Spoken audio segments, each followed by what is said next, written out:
Dans ce tuto, vous allez découvrir comment effectuer un zoom fluide sur DaVinci Resolve. C'est parti. Alors pour effectuer un zoom fluide, c'est-à-dire un zoom qui paraisse organique, naturel et pas seulement mécanique, on va utiliser les images clés. Pour faire ça, on va choisir un endroit où on fait notre zoom, donc on peut le démarrer par exemple un peu après le départ de l'image, ici, et on va appliquer une première image clé de zoom, mais également de position, si jamais on a besoin également de recentrer l'image. On va avancer de quelques images, vous voyez ici je suis à 9 images, allez, on va aller jusqu'à 19 images, voilà 10 images à peu près pour le zoom, c'est peut-être un peu trop rapide mais on verra plus tard.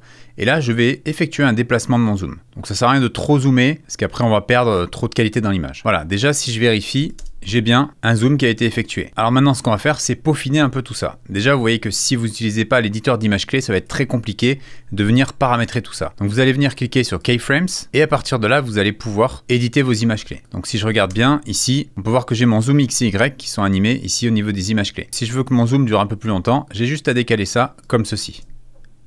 Voilà. Je vais agrandir un petit peu le zoom, donc je vais me placer sur l'image clé ici. Et je peux très bien venir ici, augmenter sensiblement la qualité du zoom, voilà, comme ceci.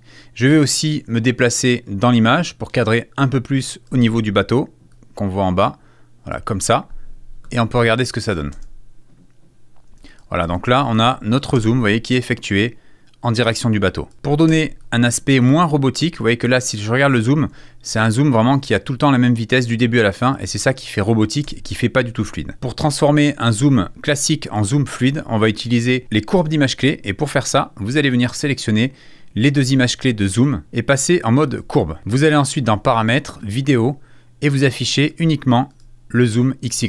C'est ça qu'on va retoucher. Ce que je vais faire, c'est que je vais sélectionner ces deux images clés et cliquer sur Amortir arrivé. Comme vous pouvez voir ici, ça a courbé la fin du zoom. Et si je regarde maintenant dans l'image, on a le zoom qui termine un peu plus en douceur à la fin. Vous voyez? Voilà, je vous montre comment c'était avant. C'était classique. Alors que là, en mettant un amorti, on a un effet un peu plus organique. Donc ça, je peux l'orienter comme je veux. Par exemple, comme ça. Hop.